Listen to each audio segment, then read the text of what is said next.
Evelyn Collins had never liked the feel of official envelopes. The pale manila, the crisp folds, the scent of bureaucracy. She sat at her small kitchen table, the morning light slanting through the blinds, and turned the envelope over and over, her fingers tracing the sharp creases. The postmark was local. That alone made her stomach knot. Outside, the street hummed with the sounds of a quiet suburban morning, the faint whine of a distant lawn mower, a dog barking 2 houses down, the hum of a delivery truck idling at the curb. Normal sounds. Comforting sounds. But this envelope was anything but comforting. She broke the seal with deliberate slowness, determined not to let them rush her. Evelyn had lived 74 years on her terms, more or less, and she wasn't about to let a piece of paper dictate her future. Inside was a letter from the county court.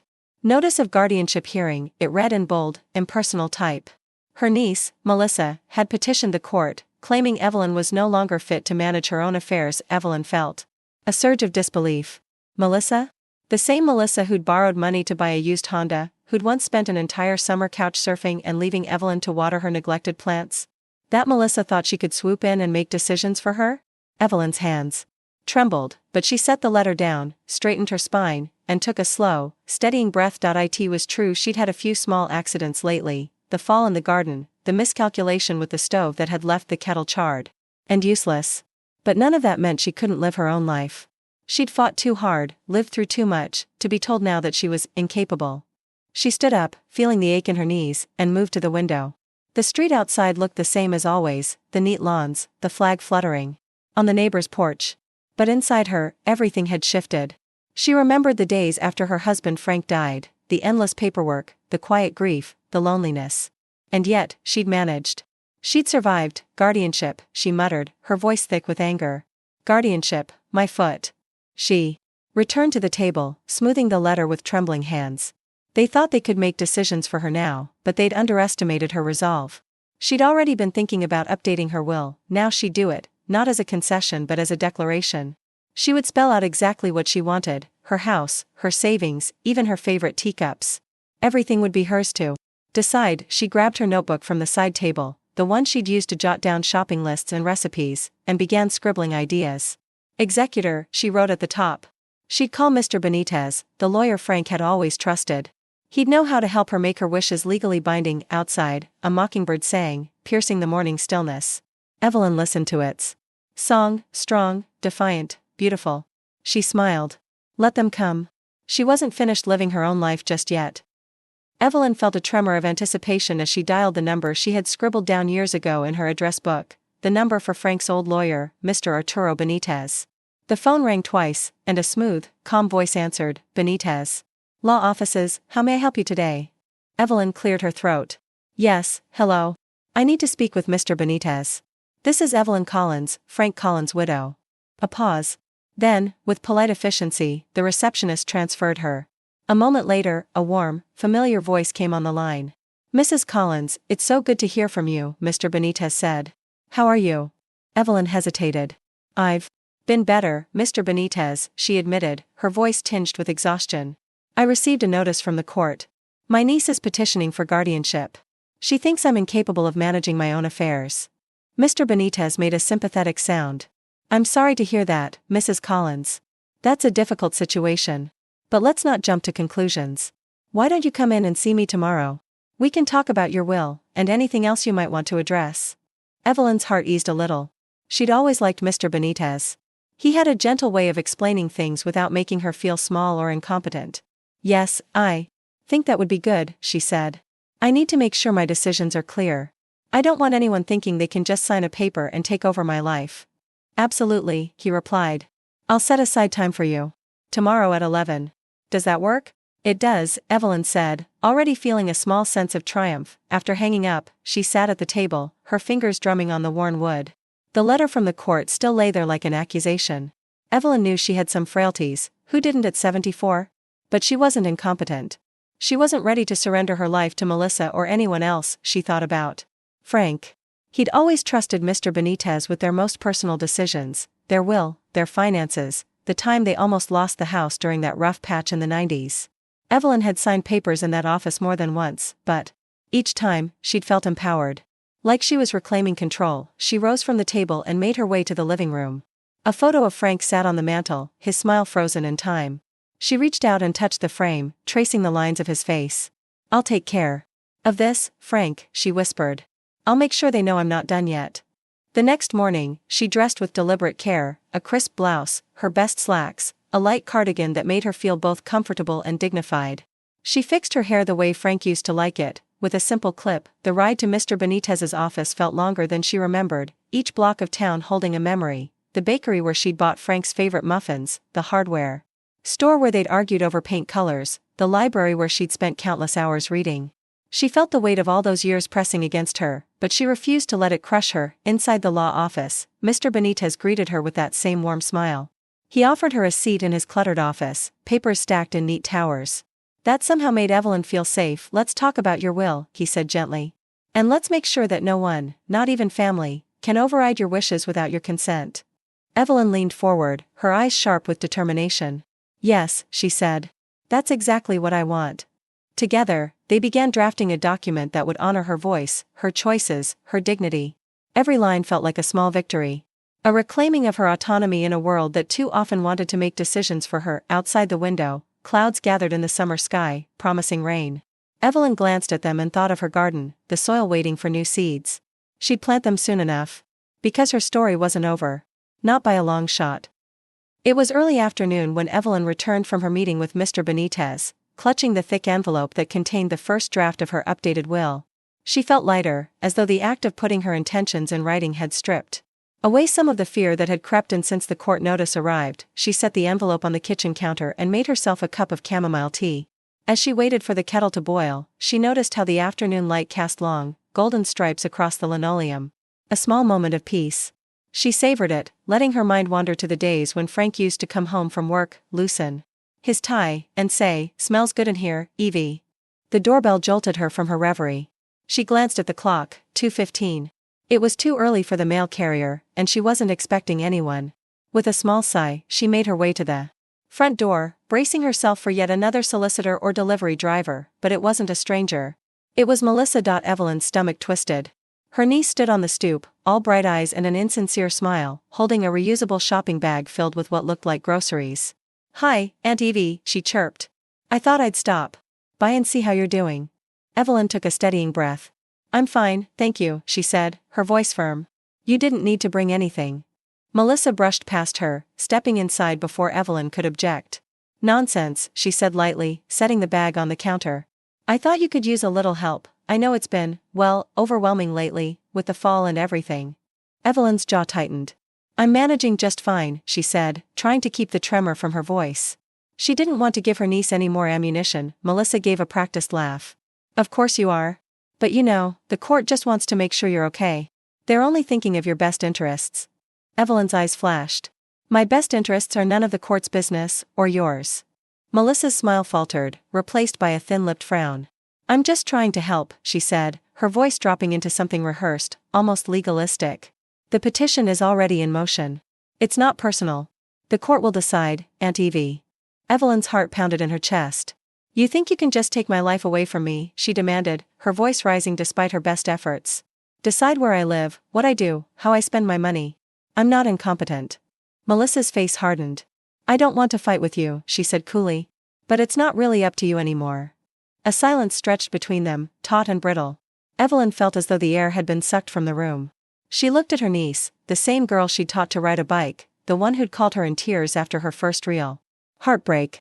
And now this girl was trying to strip her of her independence with a signature on a piece of paper, but Evelyn wouldn't let her. Not without a fight. She squared her shoulders. "Thank you for the groceries, but I can manage on my own," she said, her voice cold and unwavering. "Please see yourself out." Melissa opened her mouth, as though to argue, but then seemed to think better of it. With a stiff nod, she turned on her heel and left, the screen door slamming behind her. Evelyn stood in the kitchen, her hands trembling, but not with fear, with anger, with a resolve so fierce it made her feel young again. She reached for the envelope on the counter, holding it to her chest like a shield. She would not be silenced. She would not be taken. Her story, her life, was still hers to write. Evelyn woke up the next morning with a heavy sense of purpose. Sleep had come in fits and starts, each time chased away by worry, by the memory of Melissa's visit, by the words, "It's not really up to you anymore," echoing like a threat in her head. But each time she'd closed her eyes again, She'd pictured her conversation with Mr. Benitez and felt a spark of determination. She dressed in her best navy slacks and a soft cashmere sweater Frank had given her on their last anniversary. The gesture made her feel both loved and strong. Before leaving, she glanced at the kitchen counter, where the envelope with her new will rested. She felt a rush of gratitude for Mr. Benitez's thoroughness, but she also knew that legal documents alone wouldn't stop Melissa's petition. She needed to make her voice heard. The courthouse was a drab, concrete building that always seemed to smell faintly of old coffee and overused air conditioning. Evelyn had been there before, traffic tickets, jury duty, but this time felt different. She carried a folder with her medical records, letters from her doctor, and a list of the tasks she managed on her own. She knew she had to prove she was still capable, still sharp. As she approached the clerk's window, she saw a line of people waiting, young parents with squirming toddlers, an elderly man in a veteran's cap clutching a sheaf of papers, a woman wiping tears from her eyes. Evelyn's chest tightened, but she didn't let herself falter. When it was her turn, she stepped forward, her voice calm but strong. "Good morning. I'm here to respond to a guardianship petition. I need to know what I have to do to file my objection." The clerk, a woman about Evelyn's age with kind eyes and a no-nonsense demeanor, gave her a sympathetic look. "I can help you with that, ma'am. Let me get you the forms you need. Are you represented by an attorney?" "Yes," Evelyn said proudly. "Mr. Arturo Benitez. He's helping me." The clerk nodded approvingly. "That's good. This process can be overwhelming if you're doing it alone." She handed Evelyn a stack of forms and a small pamphlet explaining her rights. "You'll need to fill these out and submit them before the hearing date. Your lawyer can help with that." "And Mrs. Collins?" Evelyn paused, one hand on the folder, the other clutching the forms. "Yes? Don't let anyone tell you that you don't have a say," the clerk said, her voice quiet but fierce. "The court wants to protect people, but it also respects their independence. Don't forget that." Tears stung Evelyn's eyes, but she blinked them back. "Thank you," she whispered. She left the courthouse with her head held high, the forms in hand like a declaration of war. Outside, the summer air felt heavy and humid, but she welcomed it, the heat on her skin, the noise of traffic, the distant laughter of kids playing in a park nearby. Life, messy and unpredictable, but hers. She found a bench under a large oak tree and sat down to catch her breath. She opened the pamphlet, reading every word carefully. It wasn't going to be easy. She'd have to gather statements from friends, maybe even neighbors, to prove she was capable. But Evelyn wasn't afraid of work. She'd spent her life fighting battles, big and small, from paying bills to caring for Frank in his final years. A text buzzed on her phone. "Melissa." Evelyn's heart thudded. "Hi, Aunt Evie. I hope you understand I'm just trying to help. Maybe we can talk before the hearing?" Evelyn read the message 3 times. She knew Melissa well enough to read between the lines, a mix of guilt, self-justification, and maybe even fear of what Evelyn would do next. She typed a reply, simple and direct. "Melissa, I appreciate your concern, but I'm handling things my way. We'll talk at the hearing." She hit send and felt a wave of relief. The road ahead would be hard, but it would be her road. And she'd walk it with her head held high. The wind picked up, rustling the leaves above her. Evelyn took a deep breath, smelling the earth and the promise of rain. She smiled. Let them come. She was ready. By the time Evelyn got home from the courthouse, the sun was high in the sky, the heat pressing down like a challenge. She dropped her keys on the small table by the door and set the courthouse forms neatly beside the envelope from Mr. Benitez. A sense of urgency pulsed through her veins. She couldn't let Melissa or anyone else reduce her to a footnote in her own story. She settled at the kitchen table with a cup of coffee, the steam rising like a small promise of comfort. She flipped open her worn leather address book. Names jumped out at her, friends from the community center, old neighbors, even Dr. Chung, her family doctor who'd treated her for years and always said she was sharp as a tack. She started making calls. First, she called Marlene, her friend from the gardening club. Marlene's voice carried that same easy warmth that had soothed Evelyn through many seasons of planting and pruning. "Of course I'll help you, Evelyn," she said without hesitation. "I'll write a letter, anything you need. You've always been the most independent person I know." Next, she called Dr. Chang's office. The receptionist remembered her and transferred her straight to the doctor. "Mrs. Collins," Dr. Chung said with genuine concern, "I had no idea your niece was trying to do this. I can absolutely write a statement supporting your ability to manage your own affairs. You've never given me any reason to doubt that." Each call was like a brick added to the foundation she was building, steadying her against the storm ahead. Evelyn felt stronger with every conversation, her resolve hardening into something unbreakable. When she called Mr. Benitez that afternoon to share her progress, he sounded impressed. "You're doing exactly what you should be doing, Mrs. Collins," he told her. The court needs to see that you're proactive, that you understand the process. It sends a message that you're not just a passive participant in your own life. Evelyn couldn't help but smile. Passive, she repeated, as if testing the word on her tongue. That's one thing I'll never be. The next day, Evelyn took the bus to the community center, the one with the scuffed linoleum floors and the faded mural of a sun setting over the ocean. She'd spent countless afternoons there, knitting circles, recipe swaps, volunteer shifts at the front desk. She knew the people there weren't just casual acquaintances.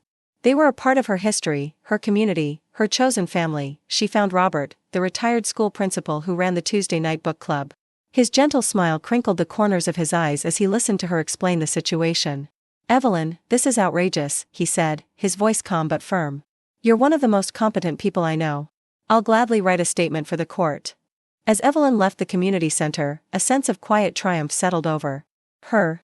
She might be older now, with creaky knees and the occasional forgetfulness, but she was no damsel in distress.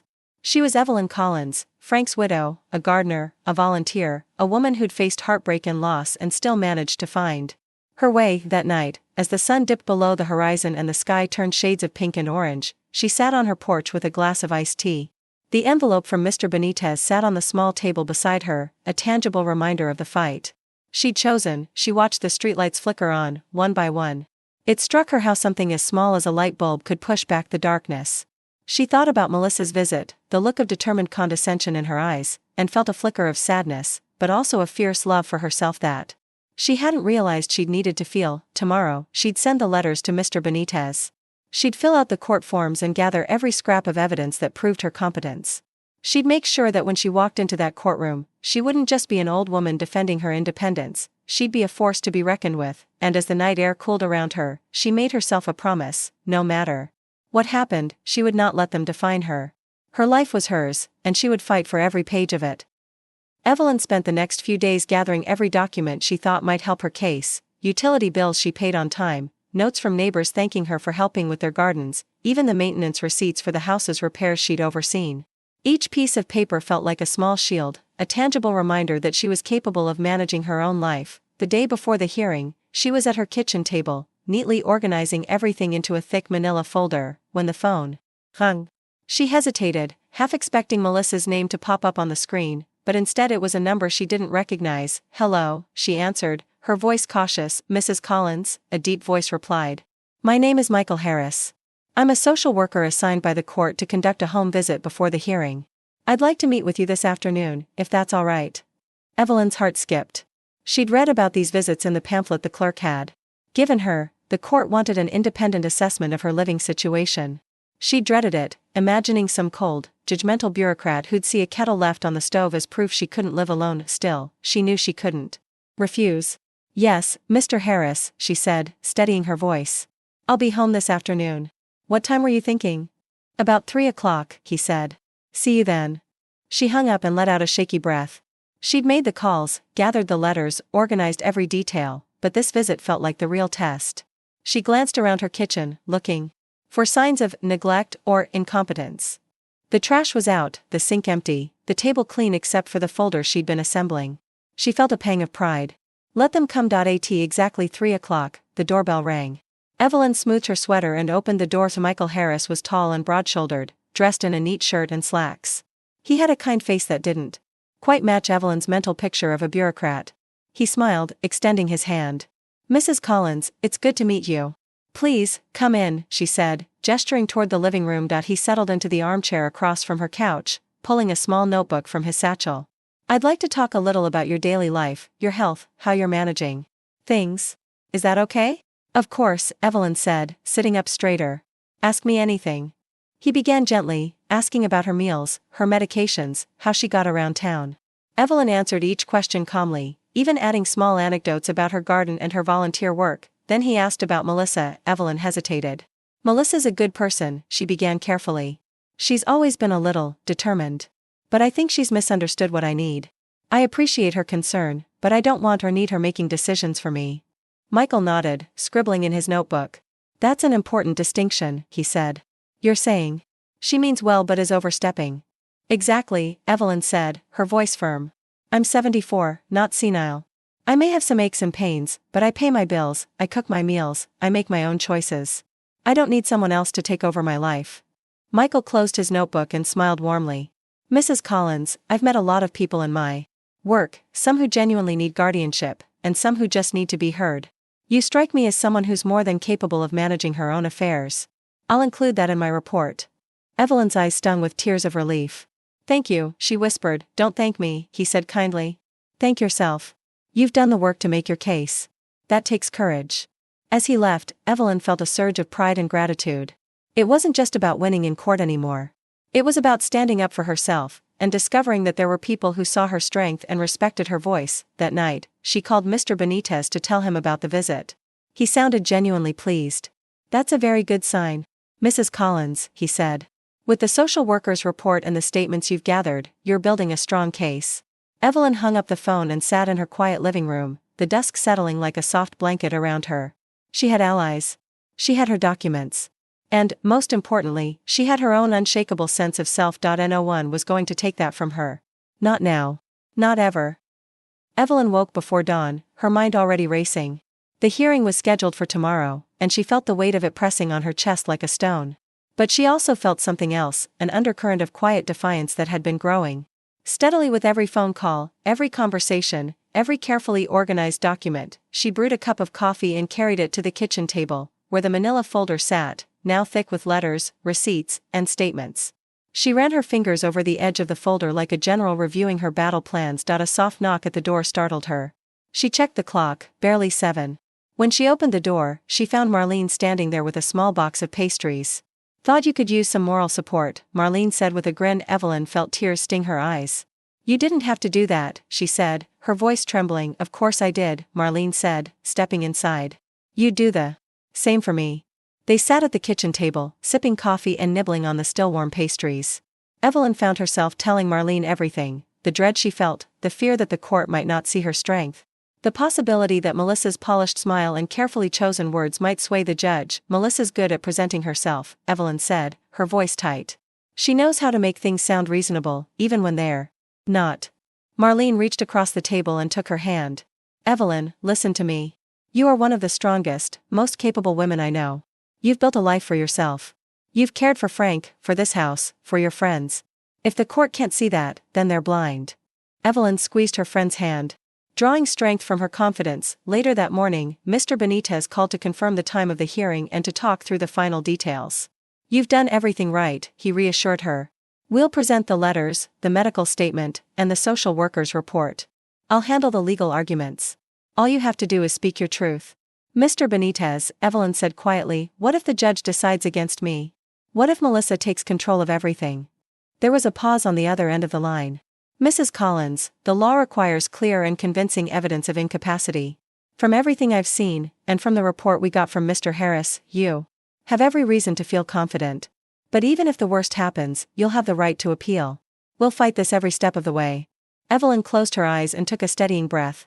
Thank you, she whispered. That afternoon, she took a slow walk through her garden, the roses blooming despite the summer heat. She knelt to pull a few weeds, feeling the soil crumble between her fingers. She thought of Frank, of the life they'd built together, of the nights they'd sat on this porch and planned their future.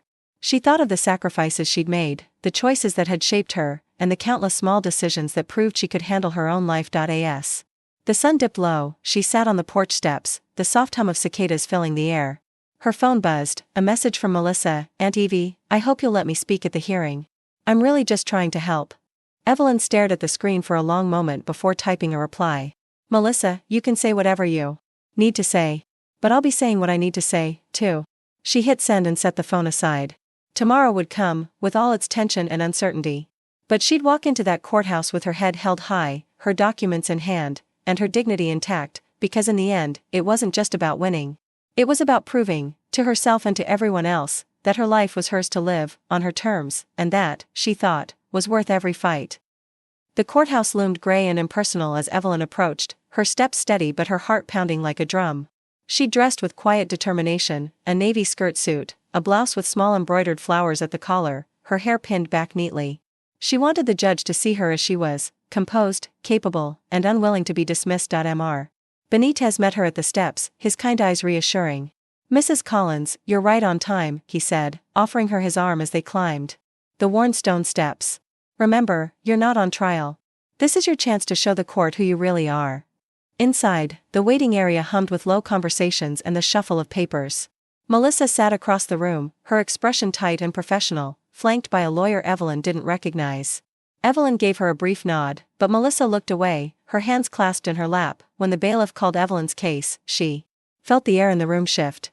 She stood tall and followed Mr. Benitez into the small, wood-paneled courtroom, the walls lined with battered law books and a state flag drooping in one corner. The judge, a middle-aged woman with a no-nonsense gaze, adjusted her glasses and looked over the paperwork.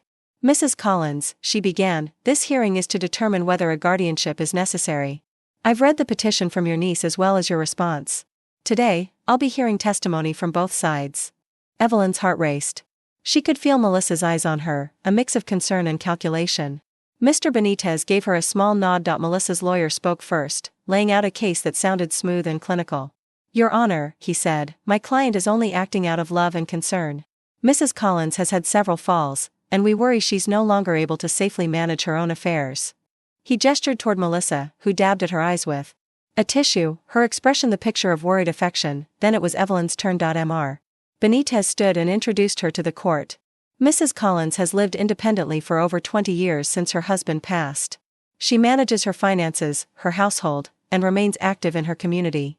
She has collected statements from neighbors, friends, her physician, and even the court-appointed social worker, all attesting to her competence. Evelyn rose, her knees stiff but her spine straight.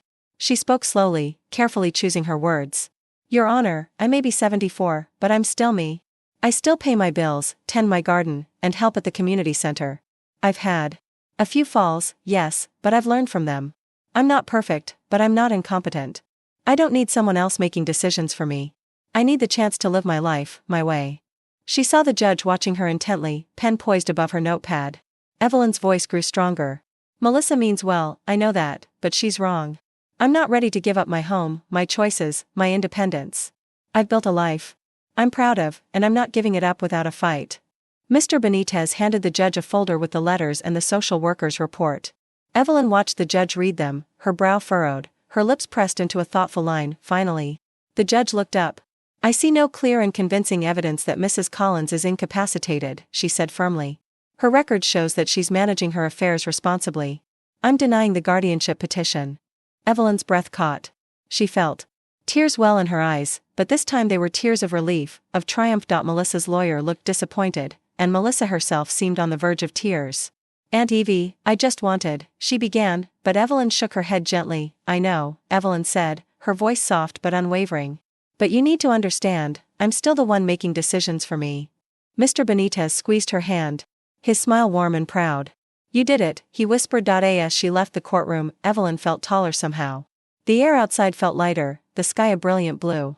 She took a deep breath, letting the sun warm her face. She'd fought, and won, not just for her independence, but for the right to be heard, and she'd never let herself forget how that felt. The courthouse steps felt different on the way down, less imposing, more like a place she'd conquered. Evelyn clutched the folder Mr. Benitez had given her, the court's decision printed in clean black ink that felt more permanent than any of the doubts that had haunted her these past weeks. Outside, the sun was warm on her face. She paused for a moment, savoring it, and let the sense of triumph wash over her. Mr. Benitez, walking beside her, wore a smile that made him look younger than his years. You did exactly what you needed to do, Mrs. Collins, he said. The judge saw your strength.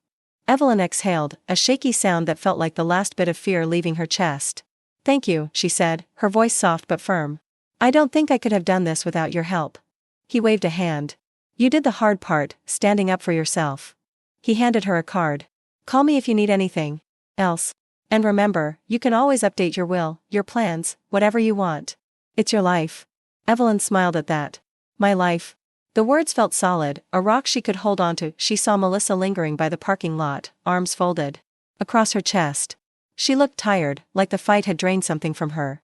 Evelyn hesitated, then walked over, each step slow and deliberate. Melissa turned, her eyes red and puffy. Aunt Evie, she began, I didn't want it to come to this. Evelyn studied her niece's face, the lines of worry, the tension in her jaw. I know, she said softly. I know you thought you were doing the right thing. But you didn't listen to me. Melissa opened her mouth, then closed it, looking down at her shoes. I was scared. After your falls, after you burned the kettle, I thought I was helping. I thought that I couldn't handle my own life, Evelyn finished, her voice steady. But Melissa, I've been handling my life for a long time. I've made mistakes, sure. But they were mine to make. And the good decisions, the ones I'm proud of, were mine, too. Melissa's eyes brimmed with tears. I'm sorry, Aunt Evie. I really am. Evelyn reached out and took her niece's hand. I know, she said. But you need to understand something. I need to be the one making the choices. I need you to respect that. Melissa nodded, tears slipping down her cheeks. I promise. I just don't want to lose you.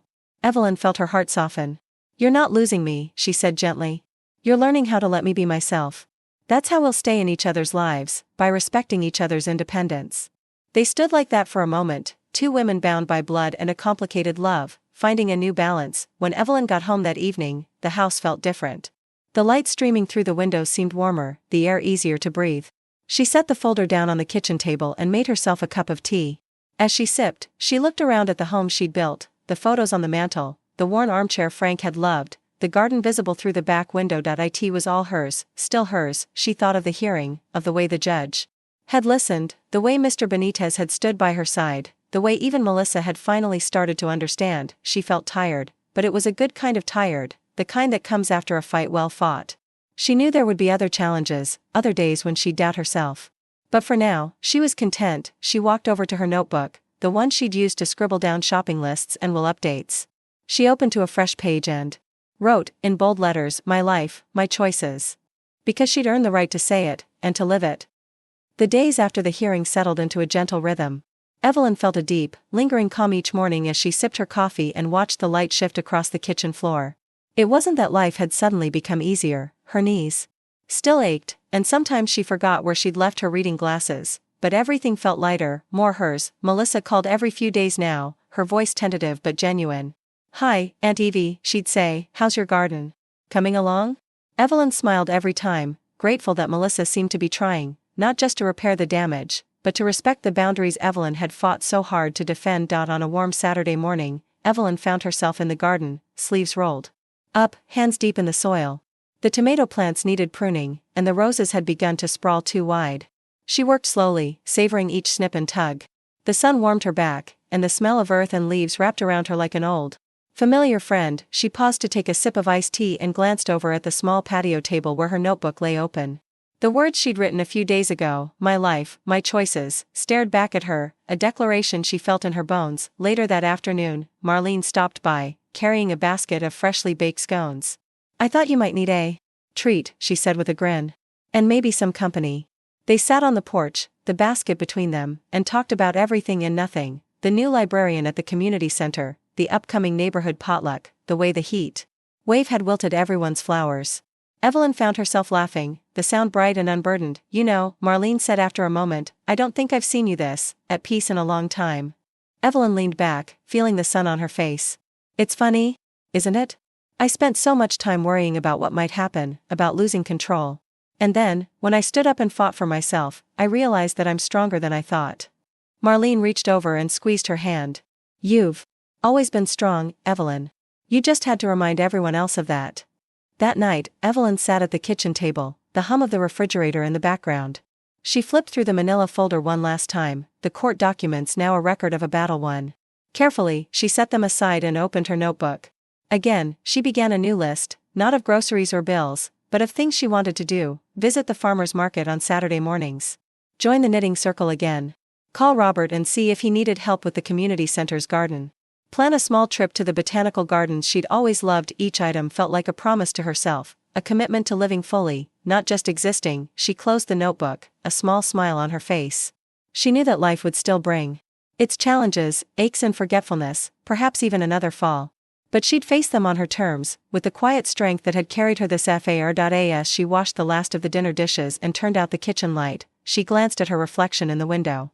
She saw a woman with silver hair, a few lines on her face, and eyes that still held a spark of defiance. My life, my choices, she whispered to the night, and she meant every word. A week later, Evelyn found herself on the community center's patio, a trowel in hand and the smell of fresh soil all around her.